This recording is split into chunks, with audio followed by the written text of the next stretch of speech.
All right. Today we're going to discuss what I call the empty throne. Why narcissists don't always replace you in the way that you think, or why that perfect type of supply that you imagine in your head that the narcissist is getting doesn't always present itself the way you're thinking about it in your mind, right? And we can just get into it right now. Just talk about the real aspects of it. Do narcissists actually feel your absence, right? Do they miss the value you brought? Or do they just find someone else like it's nothing? Let's clear that fog though, right? And let's get to the root. One, the myth of the instant replacement. This is kind of one thing that people think. People like to say, oh, don't worry, the narcissist will miss you, you know, when you're gone. Or the opposite. They'll just find someone else and never think of you again. Both are, both extremes are true, right? But they're too simple. Both extremes are just too simple.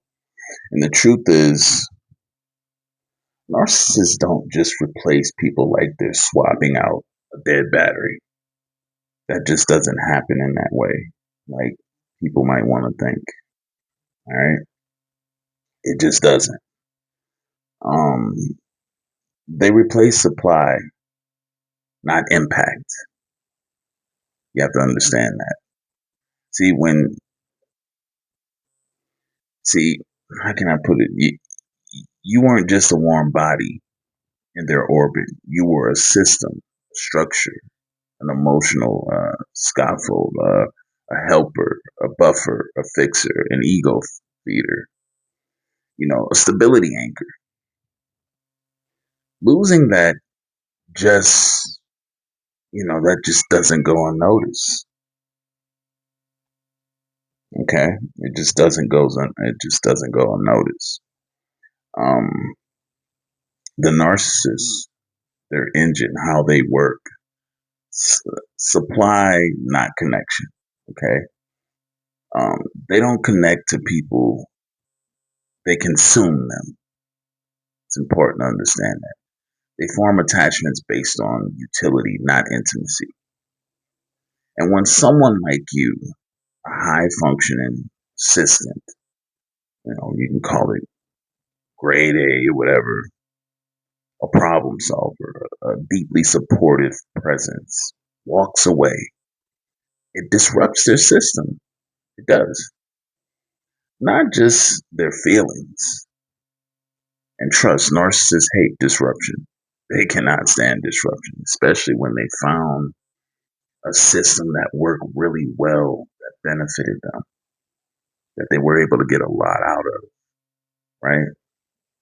That is not something that, boom, it's gone, and then, oh, they're happy go lucky again, right on to the next, because the way your system operated and supported them may not be the exact same way another person is going to be able to support them, right? Your individuality and who you are still has credence, still has substance, still has value in certain areas. Do they feel it? Yes, but not like you do. Here's the twist. Yes, they feel the impact, but not as grief or remorse. That's important to note. They're not grieving or remorseful or where they can't just move on with themselves. They feel it as a major inconvenience, a destabilization, and an exposure from what they've always worked so hard to get, right? And because your presence hid their flaws, you did the emotional labor. You made excuses for them. You kept them looking high functioning. in public or in a relationship. When you leave, their chaos becomes visible. They get sloppy, they panic, not because they loved you, but because their mask starts to slip without you around to hold it up. That's how it works. Their mask starts to slip. Their support system is gone. And now it's going to start making them look bad. Why they don't always upgrade immediately, which is the second half of this message, um, because real supply, high quality supply, like you may have been, takes time to groom, a long time. See, the better the supply, the harder it is to groom and to get to basically conform to what they want. Low grades of supply they can immediately pick up quickly, snap of a finger overnight. They need someone who trusts them, believes in them, is willing to work out the crumbs, can be emotionally manipulated, doesn't see through the game yet. That ain't instant.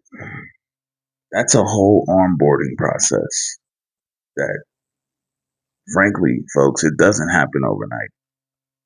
If you were loyal, consistent, intuitive, and especially if you were trauma bonded and still performed at a high level, they don't just stumble on a duplicate like that. They may try, but the replacement often falls short many times. They either burn out fast, they push back, or they simply don't bring the same value. And that leaves narcissists in a cycle of rotating disappointment. They don't miss you, they miss what you did for them, they miss how you made them feel. The silent collapse that you all often don't see with narcissists. And here's what's wild. You won't always see that, like I said, but that doesn't mean it's not happening. Narcissists don't grieve like normal people. They don't post sad quotes and send emotional messages. They pretend nothing happened until the cracks show. Their life starts to unravel. They lash out at new people. They start mirroring someone new too quickly. Or they reach out to you pretending like nothing ever went down. These are all symptoms of one thing: loss of control. And if you were key to keeping their life or image together, that absence is a silent crisis. Your value was never imagined, okay? Don't confuse their silence for strength. Don't let appearance of a quick rebound fool you. Your presence mattered. Your energy mattered. Your support system was not a fluke, trust me. It was strategic, powerful, and rare. Right? And that's the truth. That's really the truth, folks.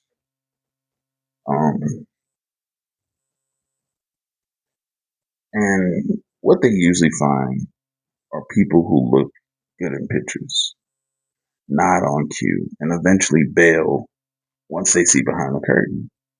But you were the one who saw the fire, walked through it, and still showed up. That impact lingers, even if their pride won't say it. If their pride won't say it out loud, it's festering inside of them. Yeah, it's festering inside of them. Because again, folks, this is your mind will play so many scenarios over and over about what happened, about what went down, about what they're doing now, about what's going on, about how they may be living and moved on without you.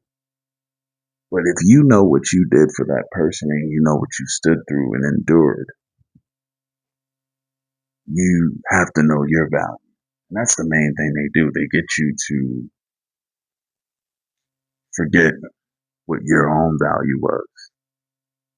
And so by that very nature, you start looking for that validation from them. Instead of validating it yourself and saying, you know what, I was good enough.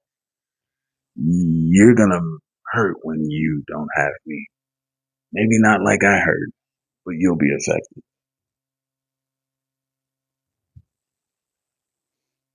If you're struggling with closure, remember this.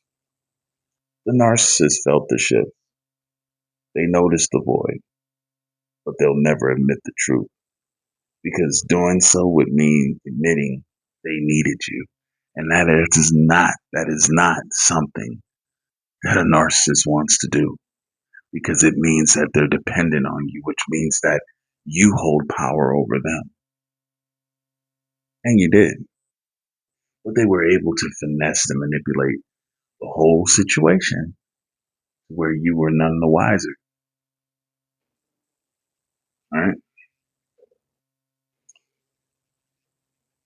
And the narcissist basically never want to give you that power. They don't want to give you that. But you had it all along. You just didn't know it. Anyway, if you got anything out of this video, if it message at least, if it resonated with you, if it helped you, hit the like button. All right. If you want any further clarity, anything like that, feel free to go in the description box, click my email, um, shoot me an email, and set up a one-on-one consultation. Until next time, have a good one.